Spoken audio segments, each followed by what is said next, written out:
funny how things happen in strange ways, and sometimes I wonder why, like the double reading of the gospel. But I think it's teaching us all a lesson in some ways, and God has a way of teaching us lessons if you want to learn them or not. One thing he's teaching us is things just don't happen when we give it time. He, and by he I mean Matthew, was writing a story to people from the time Jesus was born until he was crucified and he ascended into heaven. It's an entire flow. Honest, when they wrote the Bible, they didn't break it up into chapter and verse. It was just an entire flow, or a narrative, or an essay that the disciples were writing.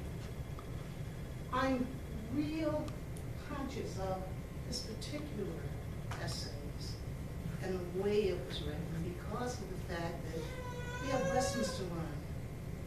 It starts out, the beginning of this, with his cousin being killed. Then it goes into how he needed some time alone to do his grieving, to do his thinking. But he was surrounded by people, and now he had mercy on them, and he took care of them.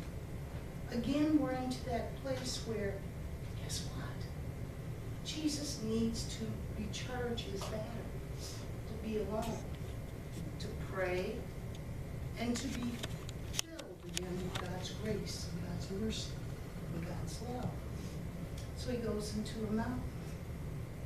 And then in this mountainous area, he sends the disciples into the boat, into the sea, just to be alone.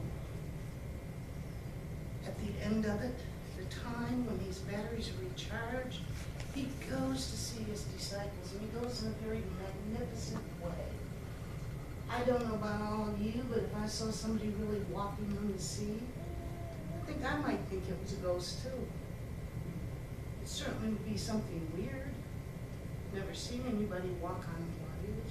Seen them surf. I've seen them do a lot of things that may make you think they're above the water. But to actually someone take steps and walk on the water, I would be afraid. I would be afraid if I were you.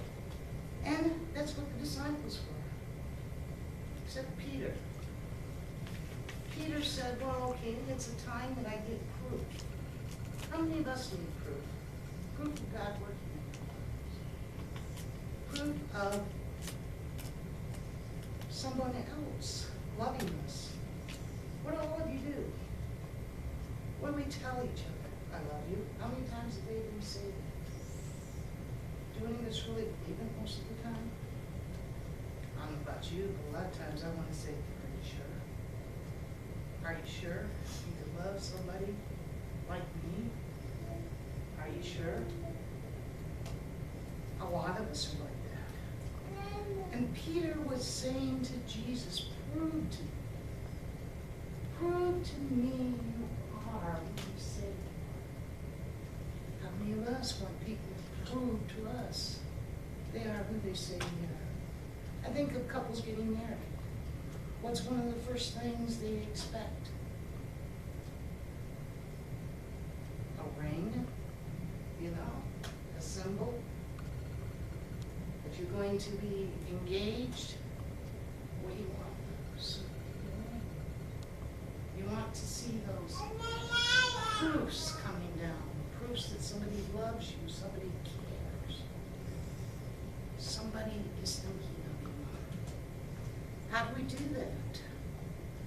A lot of us do it in a lot of different ways. One of the things we'll say is, well, they must love us because look, they bought us this, they took care of us, we would share everything. We have to have proof. And so Peter wanted proof, and he said, if you're Jesus, call me. Call me to come to you. I can walk on water too. So Jesus said, simply come. And I can see Peter starting out, that chest all puffed up. Jesus really must love me. Look at this, I'm walking on the water. And then the distractions of the world enters. And I think about that for all of us. How many times do we let those distractions come in? You know, those distractions that say, I really can't be a Christian because look at the life I've lived. I don't know how I'm you, but you know, at 17, 18 years old, maybe I was sneaking into bars I shouldn't have gone into. Maybe I was spending time doing things that if I think back, I wish I had used my time more wisely. You know? Wasted time, wasted energy, wasted resource. I think of a friend I have. He's now 71 years old and still working every single day. One of his favorite sayings is, if I knew now what I knew then, I wouldn't have spent all my money on wine, women, and drink, and cars. He's a big car enthusiast. And I'd be a millionaire. How many of us carry those regrets? Those regrets of the way we spent our youth, that time away. His other saying is, I don't know why my son doesn't love me.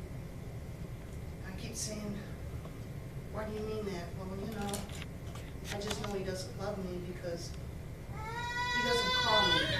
I have to call him. Is that proof that somebody loves you if they pick up the phone and call you? I don't know.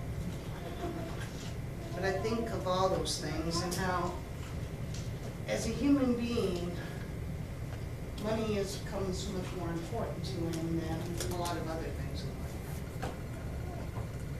And I think about it. And I think about Peter. What was he really doing? Was he proving to himself that Jesus loved him? Or was he proving to himself and the other disciples that he was the favorite because he was walking?